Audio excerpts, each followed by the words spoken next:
live. Wow, 30 seconds of silence is pretty flippin' boring. Long wait. So how's it going? Yeah? Yeah, that good. that good, huh? Wow. Well, we got some Frostgrave coming up at the end of the month. I'm looking forward to that. Yeah. Yeah, so we'll get some... The Golem is going to make an appearance, so that should be fun. There's a bunch of some little constructs, right? Right, yeah. Yeah, I think we've got like a garden of like frozen, what we think is statues, but they actually can be rezzed as constructs. Oh, the last Frostgrave game we played where the number of zombies increased, right, for the number of players, right? Yeah. It's a random roll. I think we rolled all three of the like zombies like immediately. Yeah, right. Yeah, that was kind of fun. Yep.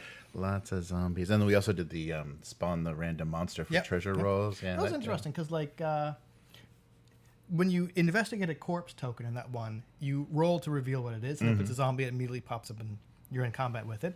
But if it's a treasure token, you still have to take the action to pick it up. Right. So, because I think that was with the spawn a monster whenever someone picks up a treasure token, I think that worked pretty well. Because you're just like, treasure. Do I want to spawn it? Yeah. Right. So it was an interesting, yeah. Oh yeah, are we low on the audio? Let me pump things up a little bit. Right. How's that sounding?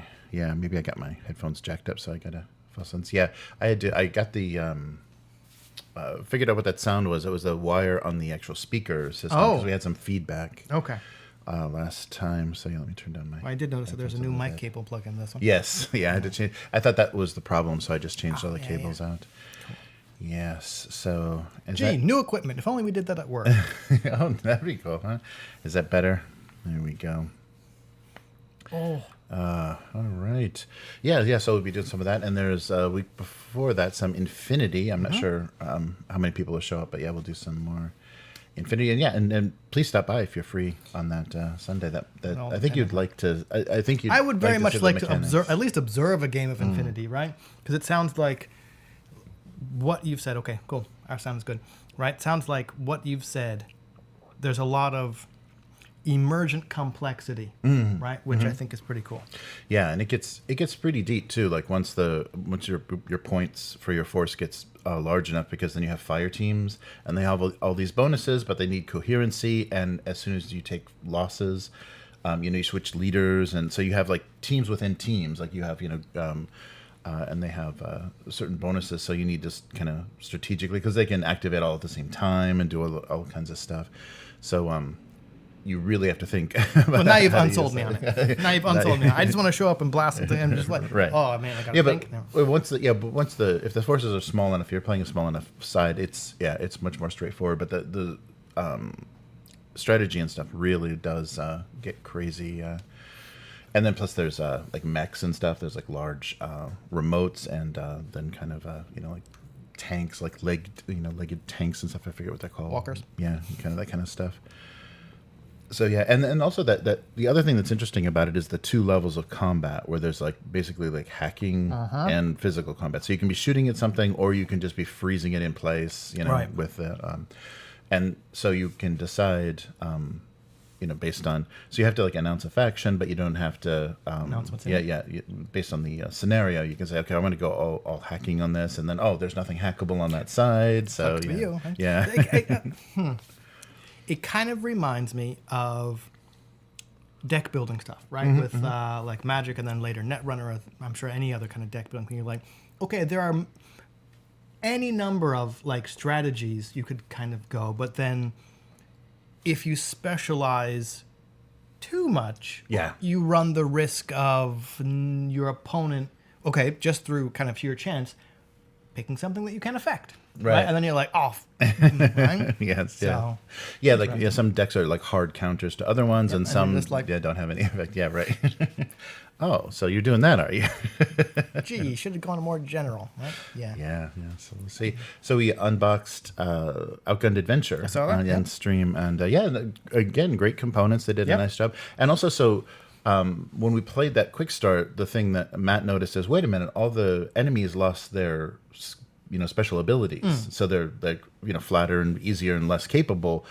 But we kind of figured out, like reading through the rules, but the supernatural enemies have those. So they wanted to make it more pulpy, and you just punch your way through the through the grunts and the soldiers, and then you face the mummy. Yeah. I did see that too, right? Yeah. So that's interesting. And then reading through some of the mechanics for their quick draw for their Old West flick were interesting. You're rolling a ton of dice, or you've got a ton of dice, and you can assign them. And there's like 3 phases, so you need to decide like you're gonna shoot it, or you're gonna kind of like break their brain, staring them down, or are you just gonna So that should be fun. Yeah. So we're thinking. So do you know a good Old West system? Like if you wanted to play Cowboys, what would you play? I don't know. Yeah, I would never play Cowboys. No. Sorry, I would never play. Like reading the one in the action flick too, I would probably try and play that the flick for the outgunned adventure. Mm-hmm. I don't know if I've heard good things about Aces and Eights. Mm-hmm. Not Savage Worlds. Oh, right, Deadlands might be the one I would try, because that and the poker hand made sense. Right, but it's more thematic. Yeah. So we were thinking about that, because there are old, of course. TSR did a cowboy game. Like there's a lot of Old West stuff, and I've mostly just looked at miniature skirmish cowboy stuff, like Old West stuff, and then a lot of that like brings in like robots and magic and stuff. They wanted to. So it kind of depends if you want to play it straight or if you want kind of weird West, right? Right. Yeah. So that is and it seems like video games and everything lean that way so hard. I guess they just want they just think that setting, there's just not enough to it or something, so they want to add these components. But having that from the start kind of eliminates the kind of sparse, weird nature of these characters. Like just being out in the Old West with these like small, broken, corrupt towns, and the people you would run into, like that would seem to interfere with the role play where everyone's like casting magic and telekinesis. And what I was gonna say, I think it's a reluctance to have normal, mundane people as antagonists. Right. Because like as soon like you remove, like I'm thinking about like the old Clint Eastwood movie, like Good, Bad, and the Ugly. Like okay, cool, like quintessential Western. You're shooting people, man. Yeah. Right, like you're shooting people, and are you the player like okay with that, right? So like going supernatural is an easy way to go. Well, we don't want to deal with that. Like we don't want to deal with the thought of like actually just like ending people's lives. So you're shooting zombies. Yeah. Right, and then that kind of opens the door for lots of other stuff, right? Which that's fine. Like if you just want like I don't want to use beer and pretzels in a pejorative term, but like if you want the ethical simplicity of just bad guys are bad. Yeah, white hat, black hat. Yeah. Okay. Right. But I guess you could. Well, we were talking about pulp. You could kind of do that with pulp, right? But if you go like Western, and then kind of everyone's kind of like shades of gray, right? Right. And like what I would call like a Western. Then you're like, okay, let's deal with this. But if you're like, no, let's just blast some zombies. Like, okay, cool. Weird West it is.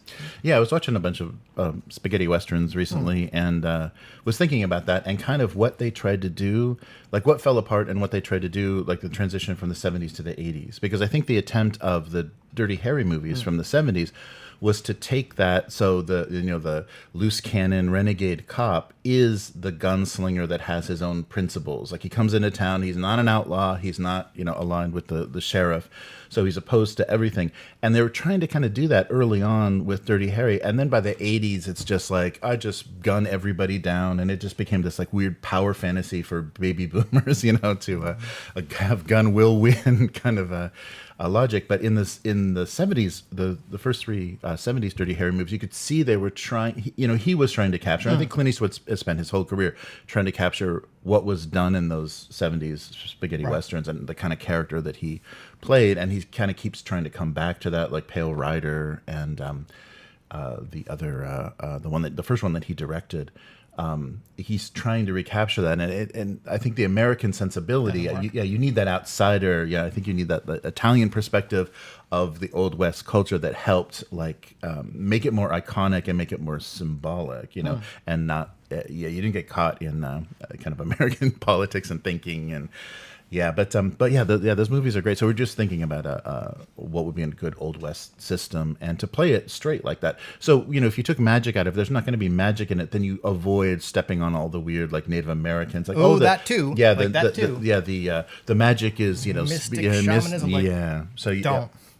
Yeah, so when you don't do that, because I think Deadlands has that. Like they have like steampunk, kind of weird magic, and then they also have spiritual magic. And so to not walk into it, to just have these, and so it could feel more like the old world like Warhammer Fantasy. Everyone's a scumbag, and you're just scratching out a living. Yeah. Okay. Yeah. I mean, Yeah, so that without that magic and stuff, everyone is just kind of broken and trying to make things work, and you don't have anybody to rely on. The authorities, the sheriffs have broken. The gangs are all at each other.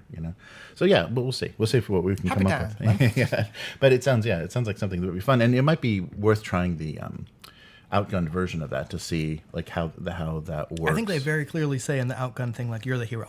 Yeah, right. Like, you can be like broken hero or kind of like the gray hero, but like I think that's the through line. What it seems seems to me the through line on all the outgun stuff is whatever thing you're playing, you are very clearly the hero. Right. Yeah, and that makes sense too, because that's what they did with their superhero genre expansion that they just did. They didn't make an option for villains; they made it a flick. Thank you. Yeah. They made it. They put it in the Flicks Volume 3, where you can play the Joker movie or whatever, but it's it's understood that that's the default, and you're playing superheroes in the genre expansion. I got feelings on that villains only things. Oh yeah. Like, all the heroes are gone. Like, okay, well, anyway, okay. Not a Suicide Squad fan, are you? Yeah. No. Okay, I've only watched those. The 2 movies, I think. Mm-hmm. I forget whichever one was. I kind of couldn't get through it. Oh yeah. Whichever one was the one with like the polka dot oh really? Yeah. Oh yeah. You know what? Because like the way people were just like. Tangent. The way people are just like offing people here, I'm like, I'm not enjoying this. Like you're setting this up for me to kind of laugh at all these insurgents like getting killed, or like all these people getting like starfish in the face, and I'm just thinking like, what is seriously is like the body count here? Like I can't. Maybe I was just in the wrong mindset, but I'm like, this seems mean rather than black comedy. I see. Yeah, right. And maybe it was just me, but I'm just like, I kind of can't get behind laughing at all these people just dying. Yeah, that Peacemaker, whatever. That show has that same kind of tone. That so that character, they did a streaming series for that, and it has that same kind of tone. There's a lot of death and massacre, and it's just like which I'm kind of like, I'm fine with like on other stuff. I'm just like interesting. Yeah. Anyway. Yeah, so maybe you're not a James Gunn fan. I think don't watch Superman. It. Yeah, I think that's it. Don't watch Superman. All right. Anyway. All right. Good to see everybody in the chat. Chat's bumping. Yeah. Abyss Miguel, Matt. Hey, GGS. Long time Nice. listener, first time live. Yeah. Yes. Wow, we've reached status where people are like, long time listener, first time live. I'm like, yes. Nice. And of course, Calarion, first in. Yeah, so we're gonna do our conclusion to our Daggerheart, and I didn't mention it in the main part of the cast, but people are talking about their OGL. They released their OGL, and it's pretty much what Wizards tried to do. It's like, if we want to claim stuff that you do because we want to do it, it's ours. Darrington Press, and they have their own OGL? Yep. They're not going to go with anything. And so I think they're really making a mistake, because I think they're overestimating that their popularity and their ability. You need this to be something people can make money off of, and have a Morkborg or a Free League type license where it's just like you're going to get tons of people developing it for the love of it not being Wizards. I'm hearing about this now. Mm-hmm.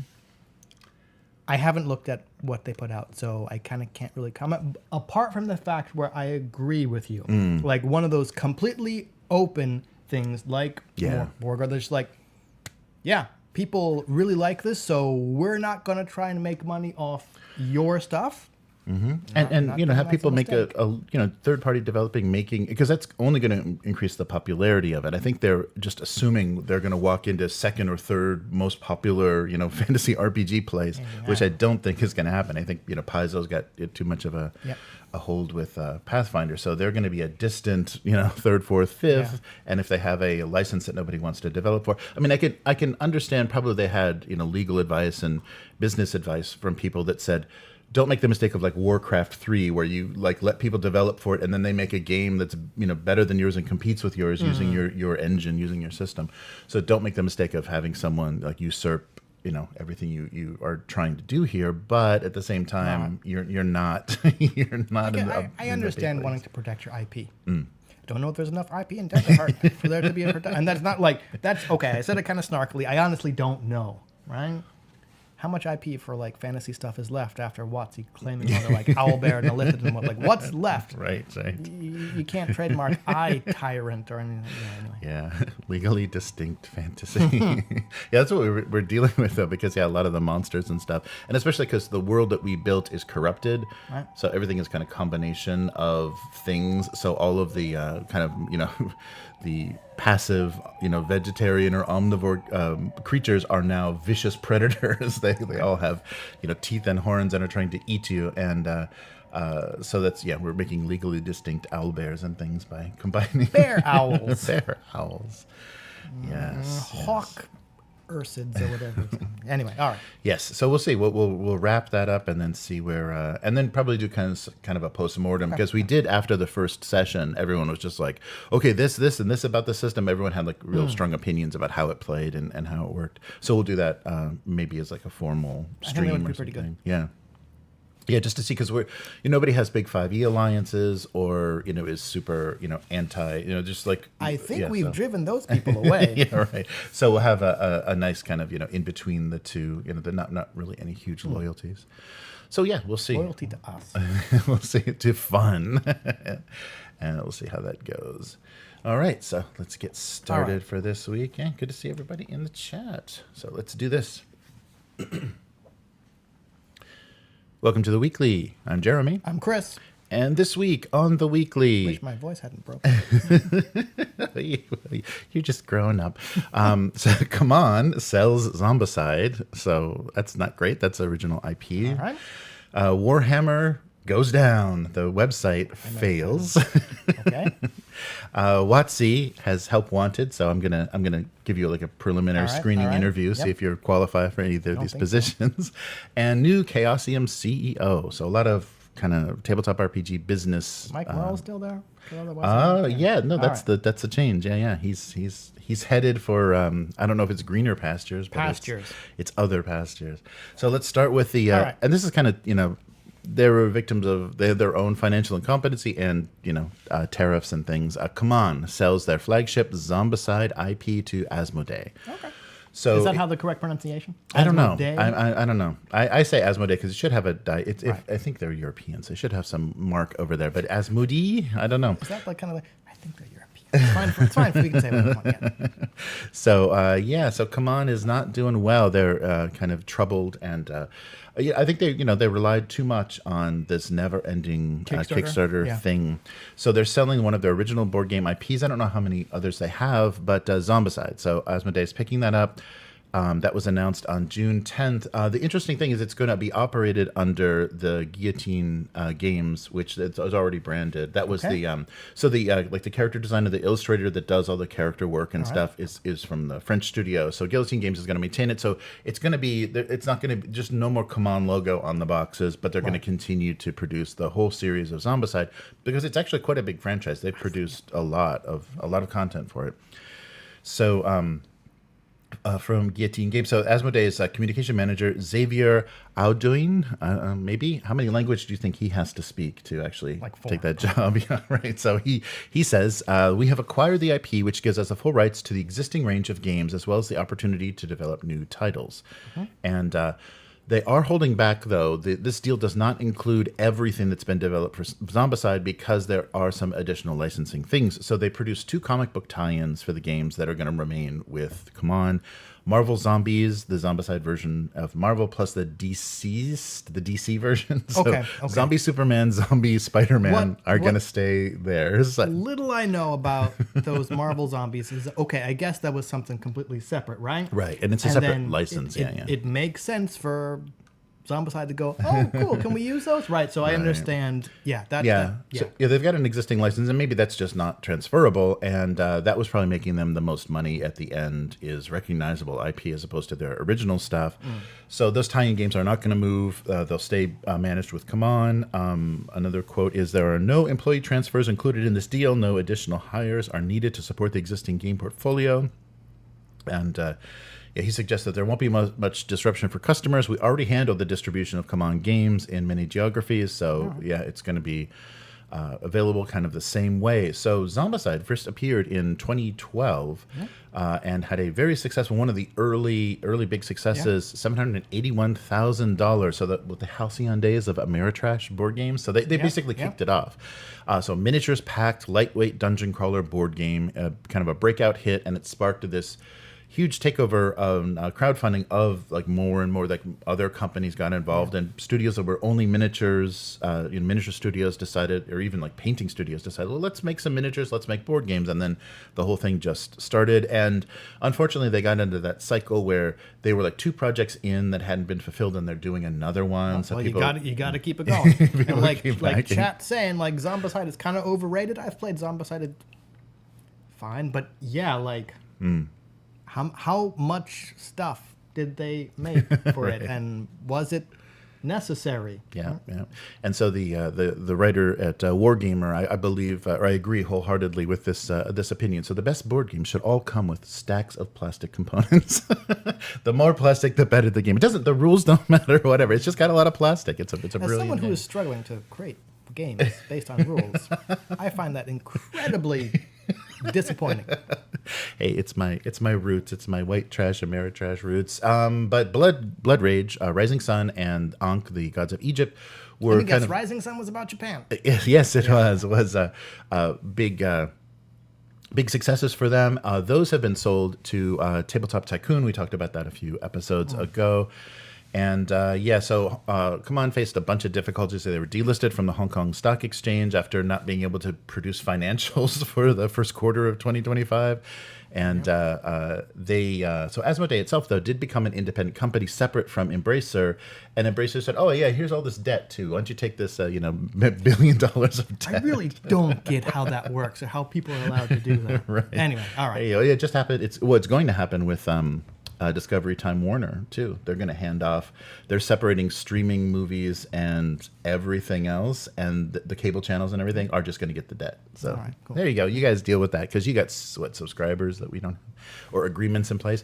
So yeah, Embracer dissolved into 3 successor companies, and the CEO now, Thomas Kogler, is focused on growing and acquiring promised board games and companies, and that's what got them into that situation anyhow, where they had to split over acquisition. That thing that ruined the Embracer group?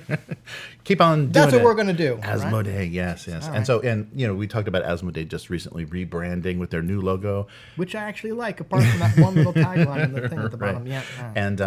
And I guess it was, I forget, like a 25th anniversary or something. So Asmodee's been around for a while, longer than Embracer, obviously. Yeah. And that I think it was 30 years. I think that logo redesign was part of their refresh for their 30-year anniversary. And lastly, another quote from the president: "We are proud the iconic Zombicide IP further strengthens our desktop or our tabletop games portfolio and allows us to reinforce our presence in key geographies. I can't wait for the team to get to work on what's coming next for this fantastic IP." I think they've done fantasy, sci-fi, and then modern day zombies. Where else are we going to go with this? I don't know. Well, I mean, like, okay, if IP, yeah, okay. Zombicide is like a recognizable Ameritrash, beer and pretzels, stacks of plastic board game, like you said. And I think you could probably pick it up at, I don't know, it makes sense you could pick it up like Walmart or Target or any of those big box stores or things like that. So if that is the IP they're referring to, then I think they've maybe made a decent move, right? Hey, Zombicide, right? Like, right. It's an easy into the board game stacks of plastic hobby. that's the IP. I don't think there's any like, wow, that's an iconic zombie, right? Like, no, I don't think there's any of that, right? Right. But, Well, I'm just happy the designer, because he came from the Rackham kind of confrontation days that does all the character design for these games. I'm glad he's still going to have a lot of work because it's now in the hands of the French studio. So yeah, good to see that will at least continue. We'll see some cool character designs. But yeah, so I don't know. They just keep on shuffling those deck chairs on the Titanic. But so this was a recent weird thing that happened to a certain Games Workshop. No capitals in that? They deliberately crashed their website because they don't know how to run a store and they don't know how to do pre-orders. So they did this weird thing, and they made a lot of mistakes. I don't think they really made it clear what's going on. But if you don't know, Black Library signed like limited edition books are the cigarettes of prison now. Okay. They're this thing that are sold and resold online, and the prices of these things get insane because there are unlimited whales, and probably mostly in England, that are Games Workshop fans that will pay $500 for a $50 book. And just because it has a Sharpie, squiggle in it, supposedly from Dan Abnett or whatever. Okay. And so online, there's this like thriving like secondary market of this stuff. So when they release one of these new books, it's a limited signed edition. People freak out, and they've had to institute a queue system that limits you. Okay, we're only going to let so many people in at a time. You got 10 minutes to make your purchase. You go in, you get one copy, and you go out. But the technology can just be leapfrogged by scalpers. So scalpers go in, they have multiple accounts, they just go ding, and if they're offering 1,000 books, there's 1,000 books are gone like within 5 minutes, and you're still waiting in the queue. Right. Okay. So that's experience that people have had. And the stupid thing about this is, so this is another book that they're adding to their Siege of Terra. So that Siege of Terra story is over, but they're adding a collection of short stories. Okay. So this can't be a signed book. So they were specific to say this is a special edition, not a limited edition. It's not limited edition signed, so it doesn't have the exclusivity. It's just going to be produced in that faux leather gold gilts style. But still, the scalpers are like, well, yeah, we're going to be able to put these right on eBay and get a 400% markup. It's worth it. It's better than Pokemon. It's better than Magic at right now for these idiots that'll buy this stuff. And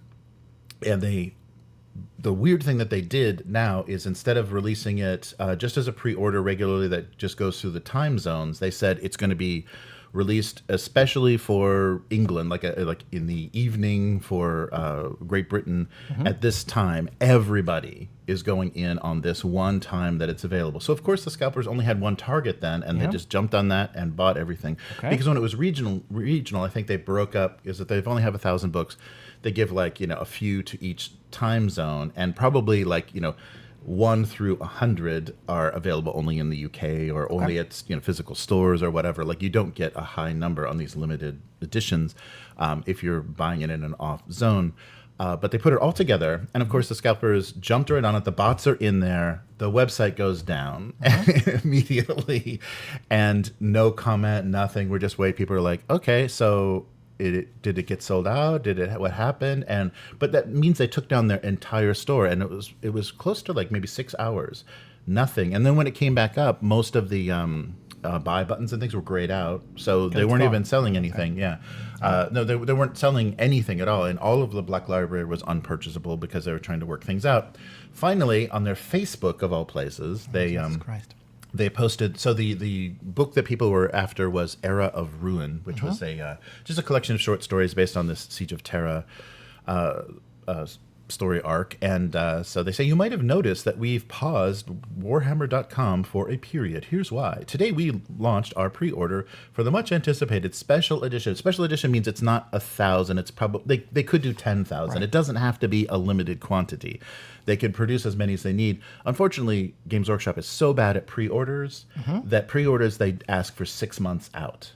So made to order, kind of so as many as they need to make, however many people buy it, they'll fulfill it. They ask for 6 months out for that. That's insane. So they don't know how to do that either. So this special edition, which didn't have to have limited quantities, didn't have to be signed by anybody. Scalpers attempted to use bots to bypass our normal safeguards, which were not even the newest safeguards. They were the safeguards from the previous times. So anybody that tried to complete their Siege of Terra limited edition encountered a really bad queue system that did the same thing, that crashed. And so people bought all of these books and they couldn't get the last 3 because they implemented this new queue thing that did not work. They went back to a previous version, which of course the scalpers already knew how to bypass. But they say, don't worry, it's still coming. We're absolutely determined that real fans get it. All erroneous orders are being purged. This is our #1 priority. Please forgive us for this delay as we sort this all out. But they don't care. I mean, it's hard to imagine. This doesn't mean anything to them. Like all of this grief, I mean, it's just a bad look for them. Well, okay. But financially, they are going to do the same. And these books are going to go out there. People are going to buy them for the 1,000% markup, just because they want this crap. And this doesn't mean anything to them. So I'm surprised that they even bothered. Because they lost money taking the store down, Yeah, okay, good point. They lost money taking the store down. And okay, I don't think I'm ever buying anything.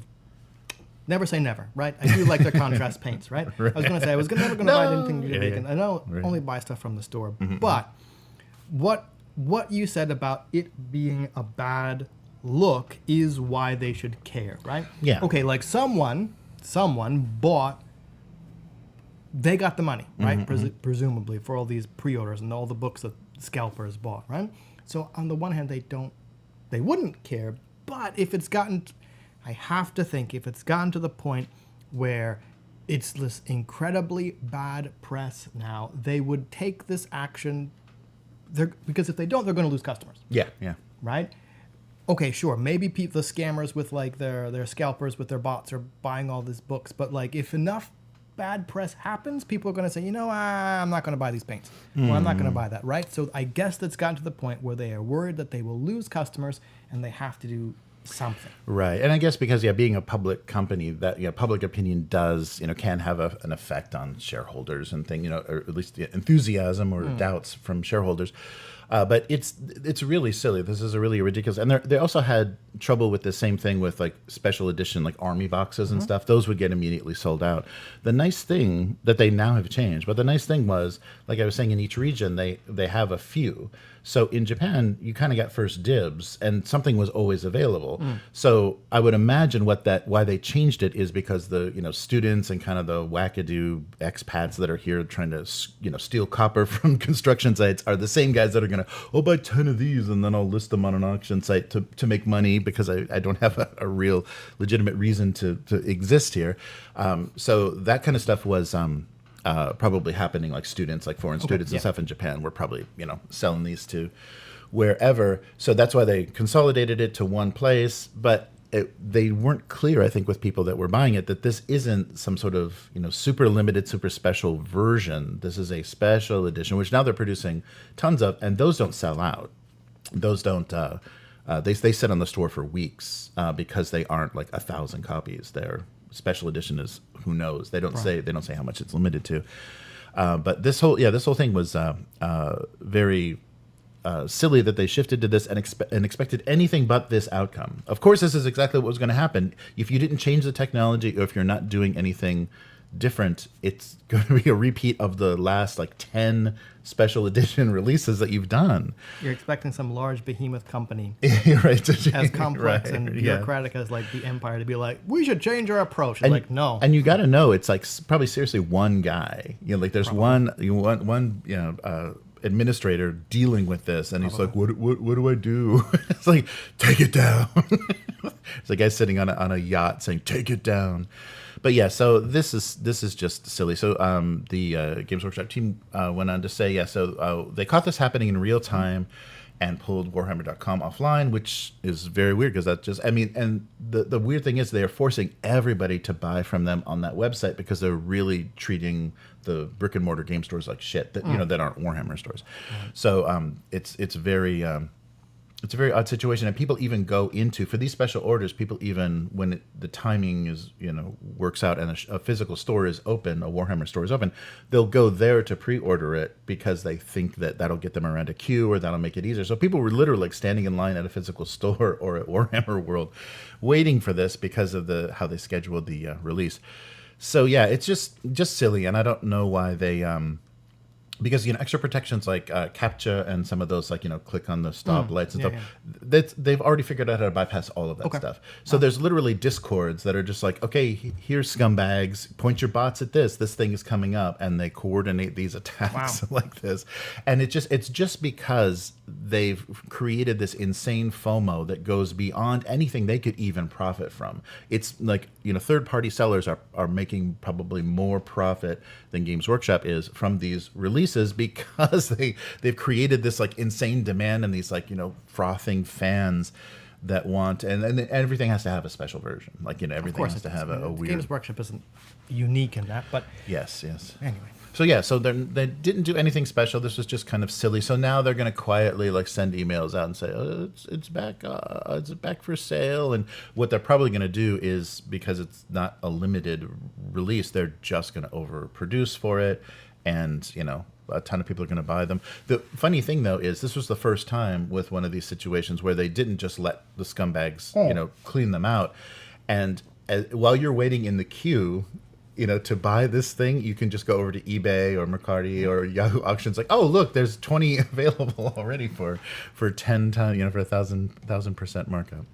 But anyhow, good job, Games Workshop. You guys don't know what you got and don't know what you're doing. It's like a running theme, isn't it? Good job, Games Workshop. Congratulations, you suck. Yeah, but they really have to, like, generating this kind of, like, demand and excitement they're not profit. They should be selling these books for $500 a piece. Like, okay, problem solved, because the scalpers are not going to be able to get a markup on that. Although, if you look at the subreddits or the Facebook groups where they trade Black Library, so it's collectors and they want to share with it. Oh, I'm going to get rid of this. I'll sell this at a decent price. Some scumbag buys it and then they put it right back on for double what you just sold it to them from. I mean, I'm in the wrong business. I'm the wrong business. The ceiling of this, like to be able to resell these things, is unlimited. Especially if it's like a popular title. If it's like and that's the funny thing about Black Library. I would say 70-80% of Black Library is dog shit. Tell us how you really feel. So there's really like books they haven't even read. They're spending all this money on these editions, and they're just it's the garbage. That matters. Yeah, right. It's just garbage. So it's a really weird collector's market, and I don't feel sorry for anybody caught up in this. It's just so sad that this is created. But, we got Pokemon cards and I'm laughing because usually I'm the one who has a rant. Yes. But anyhow, moving on. Wizards of the Coast is hiring a new lead designer. So, sir, I'm happy you could make it today. New lead designer for what? And so, yes, there's a couple of positions that we'd like to consider you for. We've got a head of game ecosystem. So Wizards of the Coast, of course, have lost Chris Perkins and Jeremy Crawford after this revised 2024 edition. Yep. They've got two new listings posted: a head of game ecosystem, I don't know if that's the bacteria or something that you're managing, and the principal game designer. Okay. So both of these are high-level positions, like 150 to 200K. I don't know if that's probably pounds. I don't know what that is. No, I don't know what that. So dollars somewhere on the West Coast.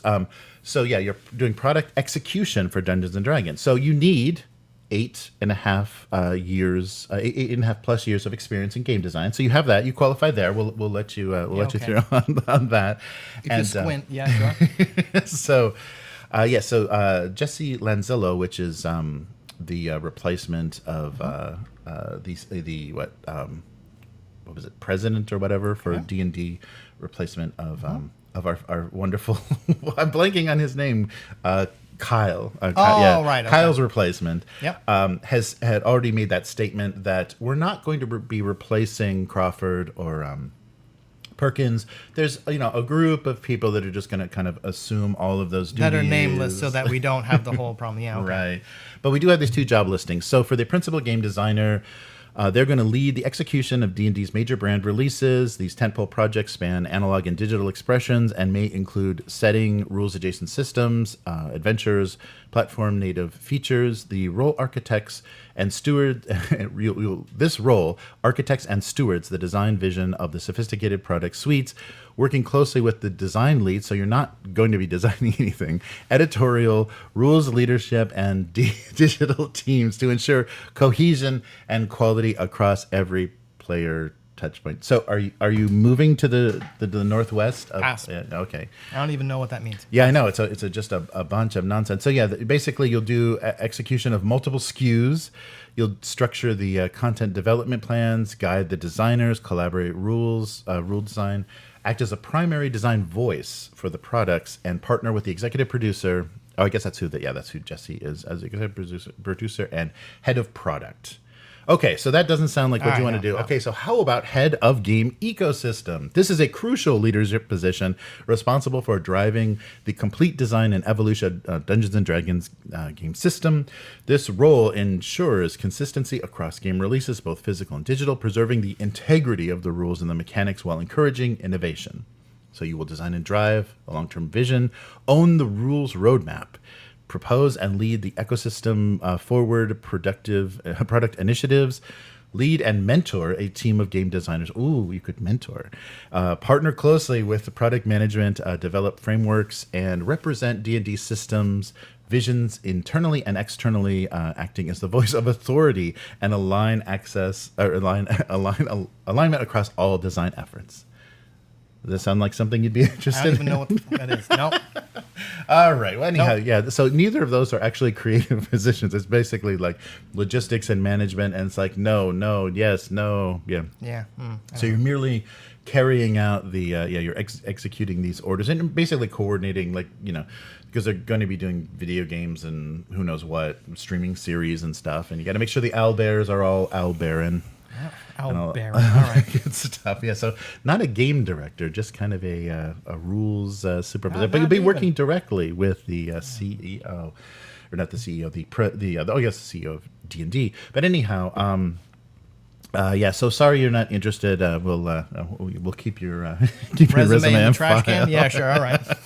Yeah. So those are the two positions that kind of that they were offering, and they're also So now that they're expanding, they've got another game studio. We talked about Giant Skull that they're working on another D&D game with. So, yeah, who knows? And this doesn't sound great. And we don't even know, like, are they going to spend another 10 years with 5th edition? Are they looking for, like, a second decade of No, 5e? of course not, because we're not on 5e. We're on whatever. Oh, yeah, whatever 5e point. Yeah, I don't know what it is. We're on just D&D. Yeah, right. The all-new D&D. Right. So, so I'm sorry. Sorry we couldn't find you a position, but... I'm sure you will. Yeah. The Northwest United States may not be for you. All right, so let's move on to the last business maneuver.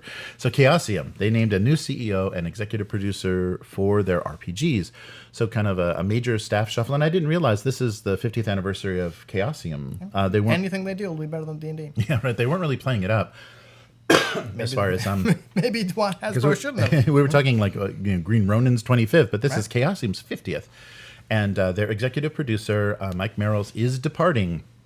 And guess where he's going? Asmodee. Oh. I thought that was funny. I'm sorry, man. This shit gets incestuous. Oh, yeah. Yeah, it's just people are just bouncing around between all kinds of stuff. So, yeah, if there's going to be, like, board games or whatever licensing, he's going to be there to, the RuneQuest board game is coming out. All right. So they announced also several staff changes. So Merrills is leaving the company, and Chaosium has named Neil Robinson as the new CEO. So Robinson is co-owner of Chaosium. So in good hands. Okay. He is famous for running Canada's first Gloranthicon and developing the LARP House of the Fall of House Malin. This is a bit Merrill's departure is a bit of a surprise, and he was working on a few projects already. They are in the process of doing a new edition of RuneQuest, which I was surprised. Celebrating so Asmodee is like celebrating their 30th anniversary with their new logo. So there's anniversaries all around. So he's just moving from a 50-year-old company to a 30-year-old company. And so Neil Robinson taking over. A couple of other changes. Brian Holland is now who was a marketing director, is now executive producer. They're doing a new TTRPG, Age of Vikings, which will be using the basic roleplay system. So Jason Durrell is moved to basic roleplay, and his editor will be Mike Curry. Jeff Richards will focus on the new edition of RuneQuest. Michael O'Brien will be the producer for the previous version, the role-playing in Glorantha version of RuneQuest. Bridget Jeffries is now the community manager full time, and they're bringing Marseille Gorokowski as the production manager. So he was previously coordinating book and board game printing, and now will be on board as the manager. And previously he was a game developer for their board game studio. And lastly, they're welcoming Dan Zapon as an assistant editor and graphic design specialist for all their good stuff, and basically working on the Age of Vikings. Yeah, basic roleplay game master pack that they released, and now the Age of Vikings. So yeah, some big shuffling going on at Chaosium. So hopefully that's good. They're doing Who knows anymore? Good things. Because they were kind of re-emphasizing their basic roleplay. They're releasing new books of that, just the system, and I think they did an SRD and the game license. I think Chaosium is in with the Orc license. Not sure. Yeah, so they're trying to get people to support that. They should. I mean, okay.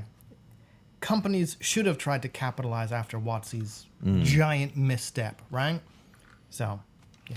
Yeah, so we'll see what happens. But that's a funny move, and I'm curious where Meryls will pop up doing what, and what interviews he will be doing for what crazy Asmodee properties, because they got a lot. They got a lot going on. So, Zombicide.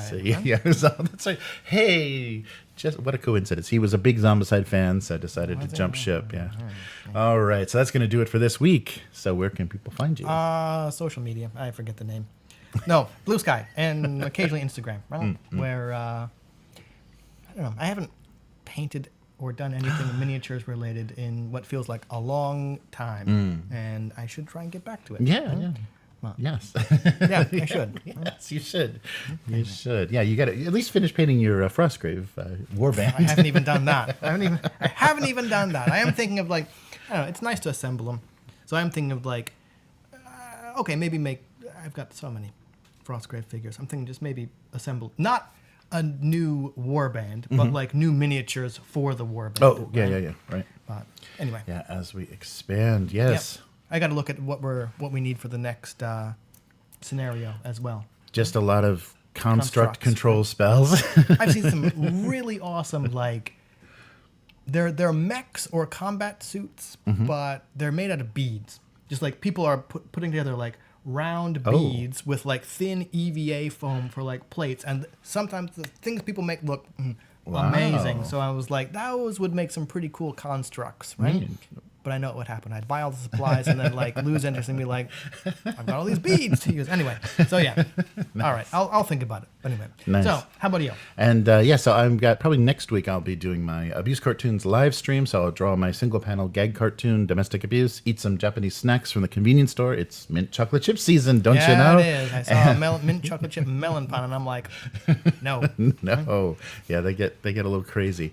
So you can read that cartoon on GoComics, gocomics.com/domestic abuse, and Abuse Cartoons on YouTube and Twitch. And I'll also go live on this channel because it's monetized and nothing else freaking Not is. anymore, it isn't. Yeah, right. Yeah, after that stream. Yeah. Yes, and if you like what we're doing here on the weekly, consider becoming a weekling. The strongest of all supporters. You can do that at patreon.com/upturntable. And of course, upturntable.com is where you can find everything that we're posting. We do actual plays, and there's lore series, audiobooks in the YouTube member and Patreon areas. Yeah. Yes, and the audio for this entire live stream goes on the RSS feed for the Patreon.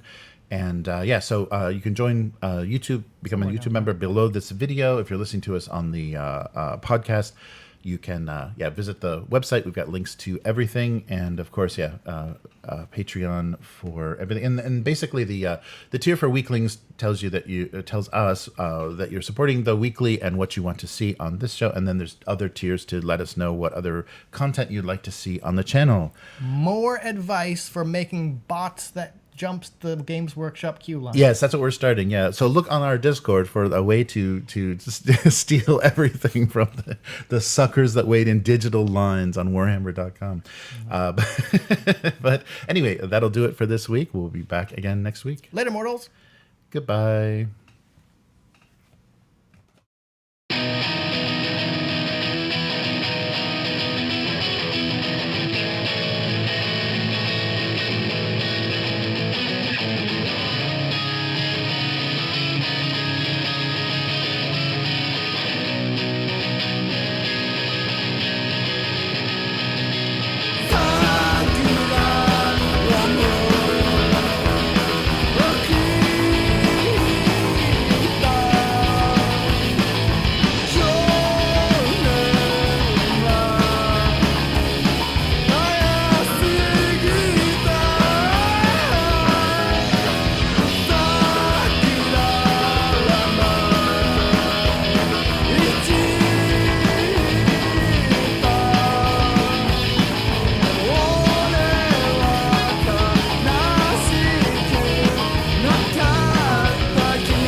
with the chat. So how is everybody doing? So yeah, let me scroll through. I guess I'll take a look at YouTube. So yeah, yell at me if if someone has written something on one of the other streaming platforms. I'm just looking at YouTube right now. But yeah, it's great to see everybody. Busy chat. But yeah, that was GW drama again. Yeah, so it's funny. Abyss says Games Workshop owns Have My Soul and bank account. Yeah, they really and it was interesting to watch that. People were posting, I think both on Facebook and Reddit, kind of real time as they're sitting in these queues, panicking. And I really hated the way that so many people are just like, oh yeah, but it was just worth it hanging with you guys, wasting our time trying to, buy this book or, whatever thing people are queuing for. People are really, way too weirdly brand loyal for that company. I mean, I think Games Workshop has established themselves like, the D&D brand. It's this default. If somebody says war game, it's Warhammer, some variety of Warhammer that people probably are thinking of.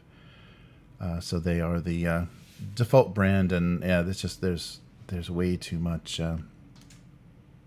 fanatic love for some, getting to be real mid kind of products. Especially their rule sets are garbage, and I can't believe they figured out how to, because for a while there, like maybe 15 years ago, they were like, we're just a miniatures company, we're not a rules company. And now they're like, but wait a minute, if we fuck with these rules enough, we can actually rotate our miniature lines and make people buy these stupid rule books continuously or subscribe to something that gives them the rules. But I still think they're unlocking. I think you still need to buy a physical book and unlock things. Or I guess maybe a PDF or whatever they have. Oh, that's right. They don't even do PDFs because people trade those. They do EPUB 3s or whatever, which only really work on iPads. Like literally, they only work on iPads. But it prevented people from easily being able to pirate them. They're great. They're wonderful. Yeah, so the Daggerheart thing, a lot of people are talking about that, about reading their game license and trying to figure out what that means. But they really should have probably come out with a something a little bit more friendly and open, just to kind of cement Daggerheart's place in. I don't know, but I guess they're not going for some kind of indie. Well, no, but the developer, like the designers that they're using, are indie designers. So I don't know. It's weird that they got that legal advice to write that game license. Me guessing, Zombicide is like a piece of gum. Got stretched too much. Yeah, overproduced beer and pretzels. Yeah, GGS. Yeah, that's a good point. Yeah, it's the rules wise and stuff. I don't think it was anything very, and they CMON just endlessly made tile crawling, rethemed, reskinned, dungeon crawling, tile crawling games for every kind of genre, and a bunch of them are probably behind me, but yeah, a lot of just cranking out that same stuff without real strong gameplay, but a ton of miniatures. Yeah, right. And Eric Lang, yeah, his all of his work for CMON, and now he's working. The last thing I saw him working on was the what's that mobile game? The where you're building the fort, the real cartoony fantasy themed. I've got League of Legends in my head. But they're doing a board game version of that mobile game, that kind of long-standing city building. They also have a lane running combat game in that themed that way. But yeah, I think he's the rules head on that, and that's a company I've never heard of before. But he's still getting work, and it's got to be a big IP. That's got to be expensive. But yeah. Oh, we're talking about Transformers. I hate the new Transformers. Yeah, that's right. There's Transformers tabletop as well. Oh, nice. Andrew Oates reminds me of a lyric I heard recently. You can make a lot of money if you're dead inside. Nice. Yeah, so we'll see. But yeah, so tomorrow we'll finish up our Dagger Heart and give that a talk, or maybe depending on our energy. I don't think it's going to be a long session, so we may have some extra time, and we'll just kind of get a feel for how the players are thinking about it. Because I was thinking about it. I like the worlds building stuff that we did, so I wouldn't mind shifting those characters to another system if we want to keep going with that adventure. Because now I'm done kind of repurposing that quick start, and I could do some real original adventure stuff. So that would be fun. So we'll see. There's so much stuff to play, though. It may be hard to to reset. But yeah, so Dagger Heart. So it'll be noon Japan time. So what is that? 8 p.m. Pacific Coast, and then 9, 10, 11 other time zones in North America. But yeah, we'll do that. Yeah, Miguel says, yeah, it's easy to say sold out in 5 minutes if you only make 100. Yeah, and that seems to be what they're doing with these limited boxes. Like they're producing new minis for different ranges, and then they produce they make this limited run, so it's guaranteed to sell out, and it has like new plastic in it, so people freak out over it, and sometimes they include the new codex or whatever. So yeah, Games Workshop is really playing with that. They don't want any extra inventory, because we saw a few years back that the people that were asked to destroy Blood Bowl and their various board game kind of stuff, all the overstock of that was just headed to the landfill, so they don't want to deal with any of that. So they're just trying to get everything to sell out, and it probably works better if they just sell it out on their website and it never even reaches the brick and mortar stores. That would make them the happiest. Yeah, so Abyss says, I will never stop seething and coping about Games Workshop screwing up their best release every single time. Yeah, best releases every single time. Yeah, they just can't they can't get out of their own way. But yeah, they're making so much damn money, it doesn't even matter. And that's why I was surprised that they made their little graphic and their little apology, and we're protecting you from the scalpers. But maybe that is because they want public image now maybe matters more than it did before, because when they were kind of radio silent on all early social media, that was a very different company. So yes, limited edition, high price, guaranteed revenue, easy stock management. Yeah, I really think that's why. I mean, they know they're going to sell out, and they want to sell out online. They want to sell it on their website, because then they get all of it. They're not sending it to people, sending it to brick and mortar stores that maybe aren't paying invoices. Like, they are guaranteed. So it's guaranteed that they'll make, a certain amount of money, and that, hopefully will fund the molds, the sculpting and the molds and everything that they had to produce for this new stuff. And then they can just resell those. They can break all those miniatures out, those units out, and resell them, and with crazy inflated prices, and yeah, just keeps going. Yeah, they got their thing, and they're probably not going to stop doing that, because it just keeps working. Yes, the Dagger Heart does look like a bunch of Muppets, doesn't it? Maybe that'll be our first third-party support. We'll do Muppet Hearts, Muppet Heart for a Dagger Heart expansion. Yeah, they really leaned into animal kin in that. Their ancestry releases, of course they did orc and elf and whatever, humans and all that good stuff, but yeah, they put a lot of animals in there, and I'm having trouble remembering the names that they're using, because they're not very good. Yes, yeah, but they've got that brand loyalty, and they've really got that FOMO thing going, to a really unhealthy extent, where people will it's already an inflated price, and they're paying second hands, third party seller insane amounts for stuff, and it's just shitty gray plastic. And like those books, that's the thing. I'm so surprised that there was such an active trading market, secondary market, online reselling for those books, because most of that stuff is garbage. Most of that stuff is unreadable garbage.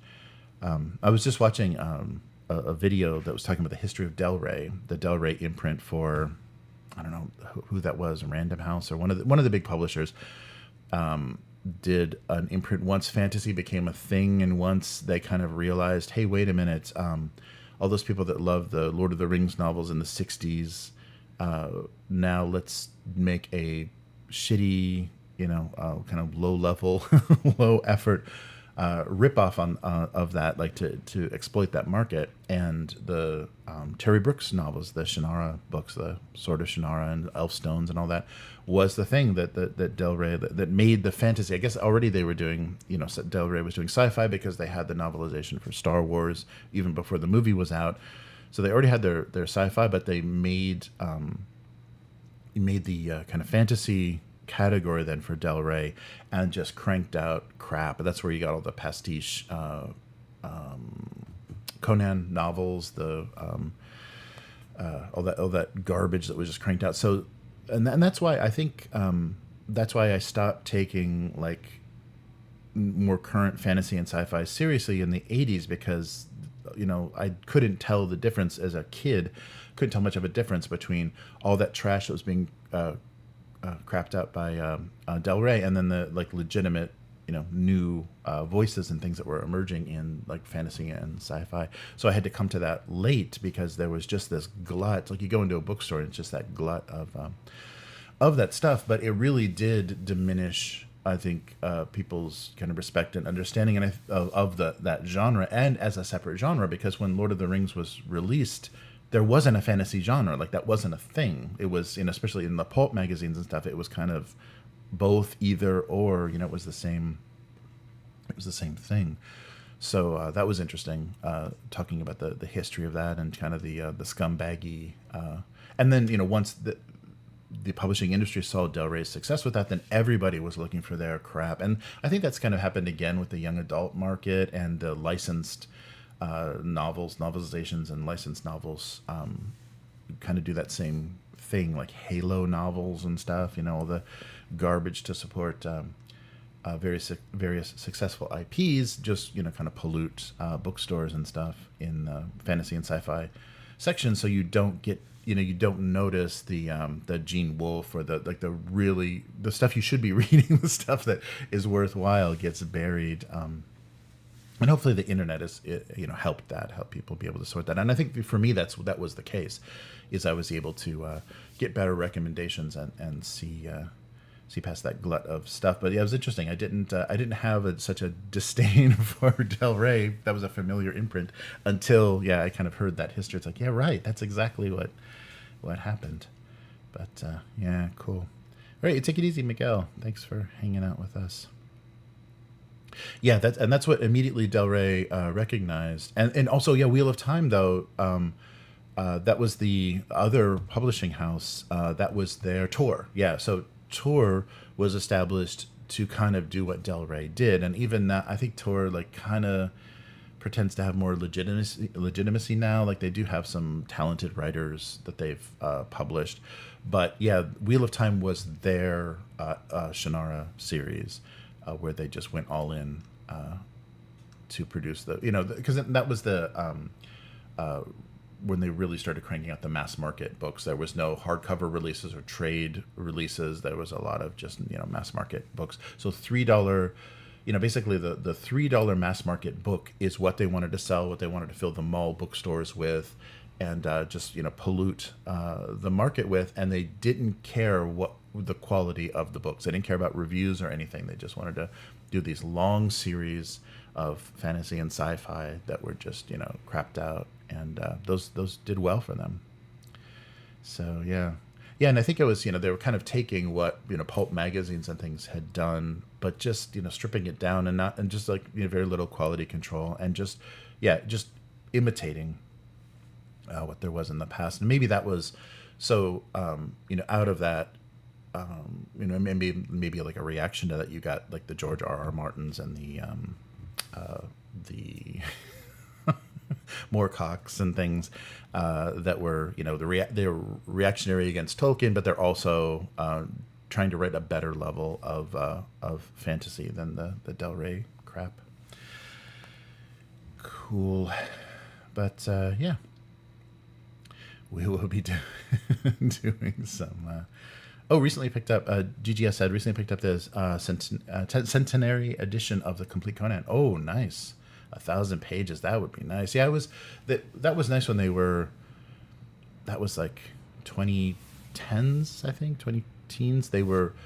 I forget the publisher, but they're producing the Howard volumes, like they did a Solomon Kane collection, a Cull collection, and a couple of volumes of Conan.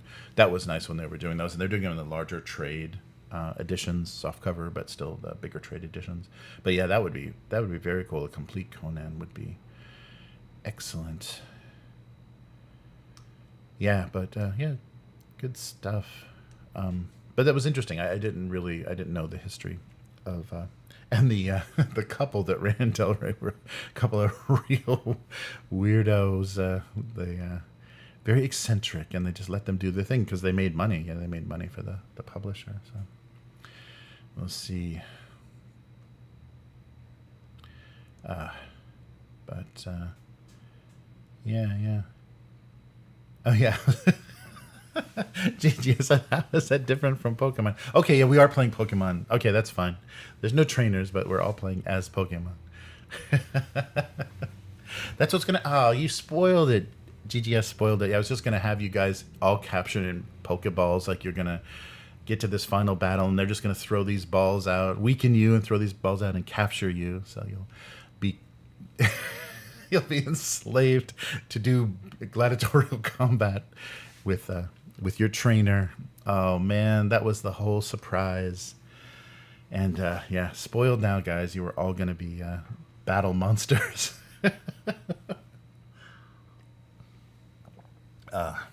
Yeah, I think that would probably work in Daggerheart. That seems like a perfect fit. Matt's recommending the Hanover Chronicles. Cool. Yeah. I always like good recommendations, because there is. I mean, I don't think it's the same anymore, but there was that, and yeah, that really, because they had the markets, the mall bookstores, the chain bookstores, and that was the thing. Even with Dungeons and Dragons, by third edition, I get really turned off. I guess even second edition, I get really turned off by is how disgusting the shelf of D&D modules and stuff was. I just stopped caring and looking at what was there, because there's just all those cling wrapped, little soft cover booklets, and just crammed in there. Like they didn't, there was no way to organize them because they're the staple, the thin stapled. There's no spine for anything to be printed on, so just a bunch of stuff thrown in there, all crushed and broken. Even if you found something that you might want to buy, it's all damaged. Those crappy like Walden books and whatever were a real blight to book sales, because they did not care, and what they ordered was a lot of trash. Yeah, that's crazy. Oh, cool. Tales of Argosa. GTS is recommending a low fantasy gaming 2.0 great sword and sorcery system. Free on drive-thru in the pre-release version, and about 95% of the final release. Very cool. Yeah, so Matt and I just talking about spaghetti westerns. I was wondering what D6 system would be a good. D6 are perfect for an Old West setting game as well, so that would be really fun. Yeah, like a modified West End Games. Do they have a name for that system? But something would be fun. Yeah, I definitely have to take a look. Although, yeah, like Chris was saying, though, they are theming it towards you are the heroes, you're the white hats in the outgunned version. They don't want subtlety, so that may not work all that well. And it'd be fun to have a system, too, where you could play, the barber or a prospector or some kind of like lowly tradesman that had some, gunfighting skills or some, card playing skills or something that would make it an interesting character, and all of them able to kind of interact in a good narrative way. we'll see. Oh, nice. Matt's been listening to Morricone all day, working on it. Nice. Yeah, that is good stuff. And just so after I was watching some of the spaghetti western stuff, and it does get I guess a lot of that stuff is on HBO Max because it's Warner Brothers. But the dubs get worse. Like if it's only what's his name? Not Clint Eastwood, but the guy that's also in A Few Dollars More. Lee, not Lee Remick, Lee, the other guy, the other squinty guy. If it's just him, sometimes the movies, the quality is pretty bad, and the dub is like not even close to. The people have stopped talking, and there's still like dialogue going on. The quality dips a bit, so it's probably different directors and things. But the Dollars trilogy and what Once Upon a Time in the West. Those are great, and the artistry is just amazing, like the frame composition and what they do with with close-ups and then the quick action. Like there was an interesting, and I wonder like how much because definitely the Japanese watched the American westerns, so the flashing sword kind of samurai movies of the 60s and 70s were probably match the sensibility and what people wanted to see in the action, not like long choreographed fights. And also that's the kind of sword duel aesthetic, but the quick the gunfight, the gunslinger gunfight and the samurai sword, like that both of those with the focusing on the eyes, focusing on extreme close-ups, and then quick sudden like deadly action. That aesthetic was very cool. So I wonder how much back and forth, because it probably did get kind of secular where something was inspired, they saw a sword fight and a samurai movie and like that is how we should do gunfights, and then that came back around to the quick gunfights. That's how we should do our sword fights. And so it probably had some influence on each other in the 60s and 70s. I don't know. I'm sure people have written about it, but I don't know enough about it. But it does feel like there was a lot of back and forth in the kind of that artistic interpretation of that. But yeah, really, really good stuff. Lee Van Cleef, thank you, Matt. Yeah.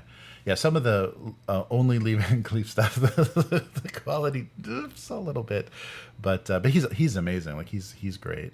But nice. Also, like Hang 'Em High Plains Drifter. That's the one. That's his first, I think, directorial debut. I really liked that one. That was a weird ass movie. Like it was really, really strange the way that they did it.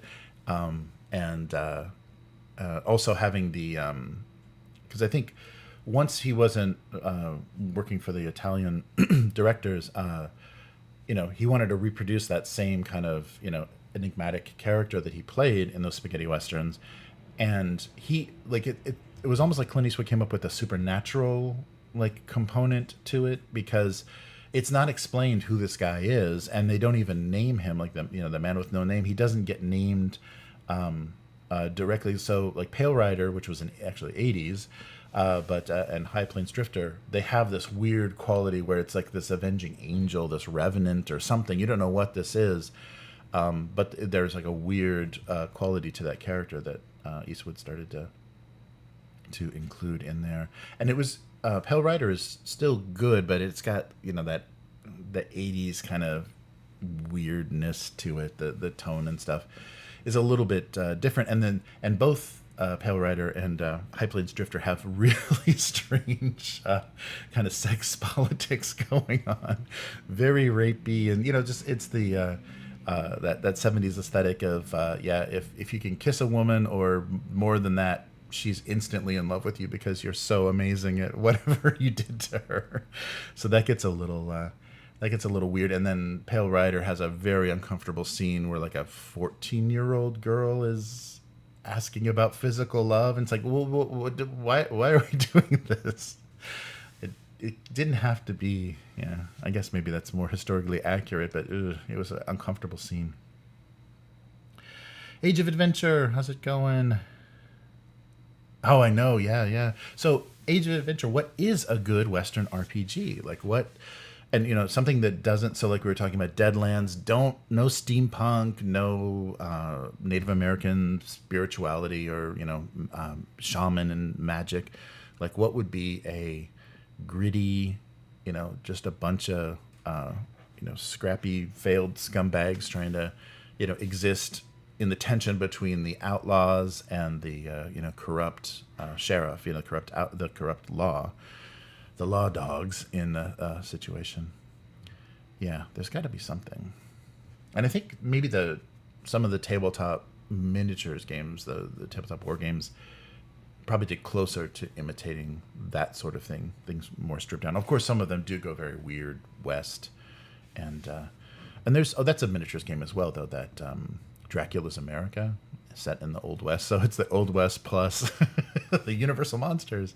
Kind of setting a little bit like Silver Bayonet, but Old West. Yeah, Coyote and Crow. That's right. Science fantasy, indigenous shenanigans. Yeah. I think that's going to be too heroic. I don't know. I haven't looked at that system, but I just have a.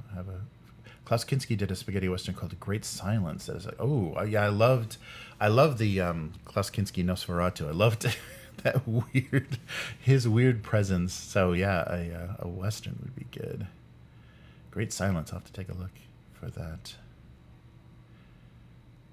Yeah, pure avatar of vengeance. Yeah, and in High Plains Drifter, they kind of hint at it's the brother, and I think that was my first thought when they finally wrote the name of the sheriff that was killed. When they wrote his name on the cross, and he just kind of hinted at my name. So that was cool. Yeah, those are very interesting characters. Yeah, Lee Van Cleef. Awesome. And those character actors like the I also watched in the spaghetti western kind of binging. It's just a name. It's a woman's name. I should know a little bit of what I'm talking about. It's a Raquel Welch movie, western, and it's just the heroine's name, Hanny. Oh, there it was, Hanny Calder, and it's Raquel Welch. So, amazingly gorgeous, 1971 Raquel Welch. So just, oh my god, and so these guys rob a bank. The Federales are after them. They find this little house in this little settlement out in the middle of nowhere.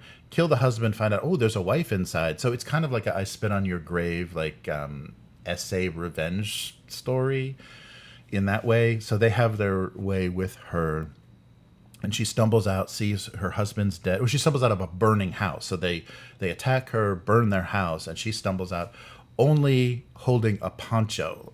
And so for the rest of the first half of the movie, Raquel Welch is only wearing a poncho and kind of like sandals, and like just kind of wanders away and plots her revenge. And she runs into blanking on the actor's name. I should probably just bring up the cast. But the guy that was the the older guy on so it's a Burt Kennedy movie. Robert Culp. So Robert Culp she runs into, and Ernest Borgnine is one of the robbers, one of the bandits that attacks her. So the character actors of the three bandits are excellent, and she just pursues them across the West, runs into Robert Culp, and he teaches her. And Christopher Lee is in it. Christopher Lee's a gun maker. It was amazingly, it really surprised me. But the fact that she played, and I don't think she eventually gets pants. Like they make a big deal of her finding pants. So it must be the 70s.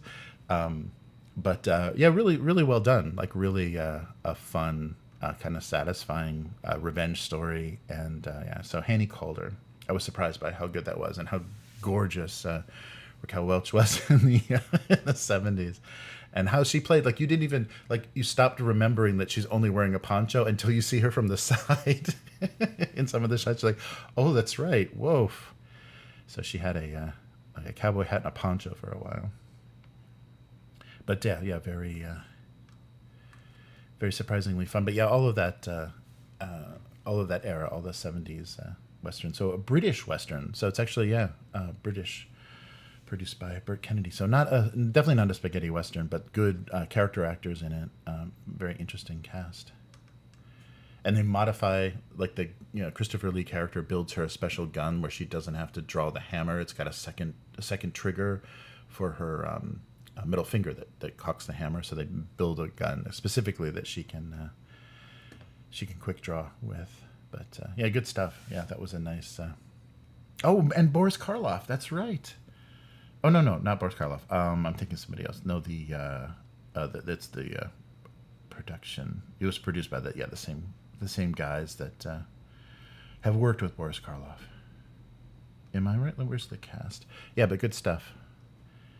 Yeah, so Ernest Borgnine, Jack Elam, and Strother Martin were the Clemens boys. Yeah, that's right. Yeah, so good character actor stuff. That was surprisingly good. But yeah, we gotta find a western way to do that. 310 to Yuma, that's good. True Grit. Yeah, that's right. The True Grit.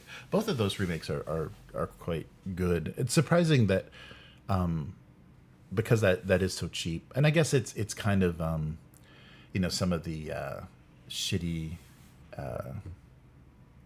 isn't well, I guess it is kind of coming back in a weird streaming way. Like, didn't Kevin Costner tried to start a series of films? The first one didn't do well, so it's probably not going to be a series of films. And then also the Yellowstone stuff, like, did prequels for Yellowstone, so they got to kind of Old West with Yellowstone. So on streaming, like, the westerns, probably because of how cheap they are to make, are kind of making a comeback. But as far as like a big blockbuster, so Arturo's saying this is non sequitur though. There is a cipher system. It's basically Dino Riders rendition. Nice. Oh, Bone Tomahawk. That's brutal. That's a really interesting how because it's the setup for it is you have all the expectations of a western, and then it just takes that hard turn into brutality. Yeah, that's a rough one. Nice. Yeah, so I wonder if there's a Age of Adventure talking about aces. Yeah, aces and eights. Nice. Yeah, so there's gotta be something that works. Quick and the Dead. That's right. Yeah, that was Sharon Stone, right? Yeah, Sharon Stone, and who's the bad guy in that? They had a good villain. Oh, it was Gene Hackman, right? I think he wasn't playing the villain. 95. Yeah, Gene Hackman. Oh, DiCaprio and Russell Crowe. Jeez, Lance Hendrickson, Keith David. Holy shit! Yeah, that was a good cast. That was a great cast. Tobin Bell, Woody Strode. Yeah, lots of good actors. And yeah, I remember that being like a very 90s stylized western. Like, it had an unmistakable 90s thing going. But I think I was working in the movie theater. I think I projected that. Yeah, that timing is just about right. Yeah, I think I projected that, so I watched it a bunch. Yeah, good stuff. Yeah, Gene Hackman. Yeah, that was good cast. Cowboys and aliens. Yeah, watch out for cowboys and aliens. Yeah, that was another thing that I watched, like a YouTube video essay about.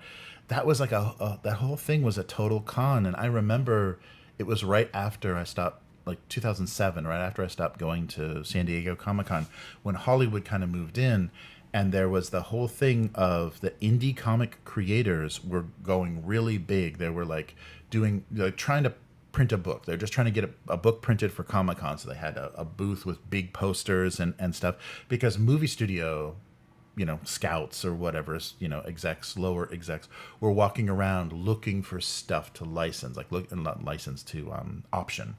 So Hollywood had invaded Comic-Con, and all of these, in every Comic-Con somebody would sell something, and they'd only make like 10 or 20 grand, and they would have given over their idea completely, but that was a good payday if all you did is make one comic book. Like all you did is do an issue of a comic book and a bunch of posters. So the Cowboys and Aliens was a total scam like that. It was just a guy that came up with a concept that he wanted to just sell as a movie script. So he just like basically approached a work for hire or a studio and said, just crap this out. We don't even care, what this is. Just write it and produce it because I want to sell the title Cowboys and Aliens because he thought that was incredibly marketable. And then as soon as they bought it, they wrote the screenplay. But it was just a hack job, and it was one of those. Oh no, that's right. And that was the thing. It was a hack book. It was priced like super cheap, like 25 cents or whatever. And the guy paid to he basically put it out there, marketed the hell out of it in the a diamond like previews thing, and then it became the number one selling book because he priced it like for 25 cents and then bought them all back, or like bought like $10,000 at a time until it was like the number one book. So then he had the sales figure, these big sales numbers and the number one book, and so then when he hit Comic-Con, he sold it because people are like, oh, this must be great because it's a number one selling comic, but he just totally gamed the system. I might be not all clear on the details, but good stuff. The history of that was good. It was just such a scammy thing, and then they ended up getting Harrison Ford and James Bond as the cast for that, and even Steven Spielberg. There's in that video they have Steven Spielberg saying, yeah, it's just such a good, original, amazing idea. Everyone loves Cowboys and Aliens. It was a great comic book, and it's going to make a great movie. Like they got him to endorse it in this like huge way. It was so stupid. Yeah, Magnificent Seven, good stuff. Oh yeah, Vinegar Syndrome is yeah, that's right. They're doing a lot of really. There was something that I just saw that was Vinegar Syndrome that I was like, oh wow, they're actually re-releasing that. But Cowboys and Aliens. Oof. Nice. Arturo's going back to Dune. Yeah, I gotta try. I don't have time. MMOs are too time intensive. I don't think I've got the time for an MMO. But good stuff. I really wanted to try it, and especially that'll get us back in the Dune mood, though, or that'll get me back in the Dune thinking. I don't know if we get time to get back to that. All right. Well, let's do this for this week. But yeah, good to see everybody in the chat, and thanks for the nice active chat going on. Lots of funny stuff. Yeah, I was surprised how much business news there was with Tabletop this week. It's just bizarre. And of course, I had to say something about that ridiculous handling of the Siege of Terror books are actually really good. They got me back into reading Horus Heresy. I really like what they did with those stories, although it was kind of shitty. I mean, maybe he did literally have that much content, and maybe they wanted him to wrap up so many character arcs and stuff. But the last book, there's supposed to be 8 volumes of Siege of Terror. The last book is like 500 to 700 page books, so it's almost like 2,000. The last book is almost 2,000 pages, broken up into that. And I think that's what really frustrated people, because already the pre-order system for those special edition or the limited edition books was breaking down, and then they extended the series by 2 more books, and so it would be impossible. It was impossible for most people to complete the series, and that they were already having trouble with the miniatures and stuff. So it's just such a stupid move, and like they're surprised, or I don't know, maybe they just wanted to get into the news and have people talking about them again. How bad they are.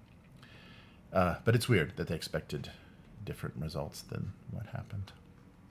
But so we will think on a good Western, or maybe Matt is in the process of writing a good Western game, and we will play something, because now I think both Matt and I have the Old West bug from those spaghetti Westerns. But yeah, quite a few lore masters here. Oh no. But Yes. Well, yeah, thanks. So Age of Adventure and what was it, GGS? Thanks everybody for stopping by. Good to see you guys. And yeah, we'll finish up Daggerheart if you want to see how Daggerheart plays. And dude, yeah, Rivero, it's good to see you in the chat. Andrew Oates as well. Very cool. Yeah, fun to talk books and tabletop and everyone get back to their Dune, their Dune survival MMO. And we will be back again next week. And tune in tomorrow for the conclusion of Daggerheart. So take care, everyone, and thank you so much to the patrons and members for making all this stuff possible, especially Daggerheart, whether you like it or not. And we'll see you again soon. Goodbye.